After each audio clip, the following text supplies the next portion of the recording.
Diduga lantaran mekanisme dan juga peraturan yang ditetapkan pemerintah terkait aturan masuknya hewan kurban dari zona hijau bebas penyakit mulut dan kuku ke Batam yang terlalu jauh. Hewan kurban baik sapi dan kambing harus didatangkan dari Lampung Tengah yang masuk zona hijau PMK. Namun karena waktu tempuh yang panjang hingga 5 hari, menyebabkan terjadinya keterlambatan. Hewan mati hingga mengalami kecelakaan kaki patah atau cacat. Pantauan Ketua Komisi 2 DPRD Provinsi Kepri, Wahyu Wahyudin di kandang sapi dan kambing milik Pak Ali di Tembesi, Kecamatan Batuaji, mengalami kekurangan stok hewan kurban.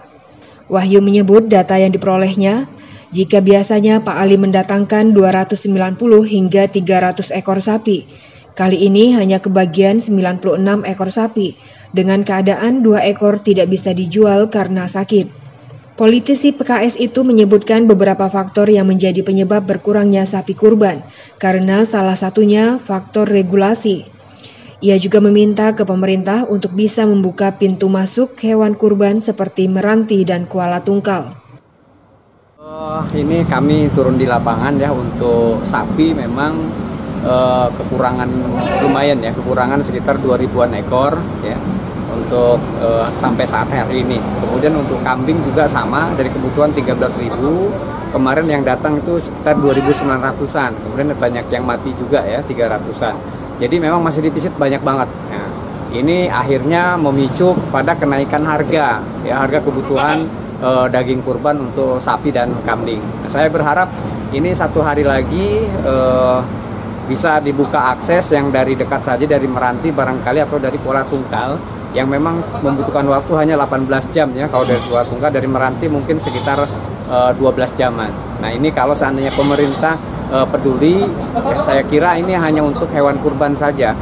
Ya faktor kekurangan karena pengiriman yang jauh kemarin dari Lampung membutuhkan waktu kurang lebih 4-5 hari, sehingga mereka sapi dan kambing ini ya ini kelelahan tentunya. Satu dari faktor kelelahan karena di jalan, udara juga cuaca itu laut ya. Kemudian yang kedua dari faktor makanan. Begitu juga kandang sapi milik Tugio. Dirinya memanfaatkan sapi yang dipeliharanya sejak setahun lalu atau sisa sapi yang tidak terbeli.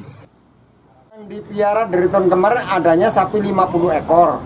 Tapi karena kemarin puasa terpotong, akhirnya sekarang tinggal 46.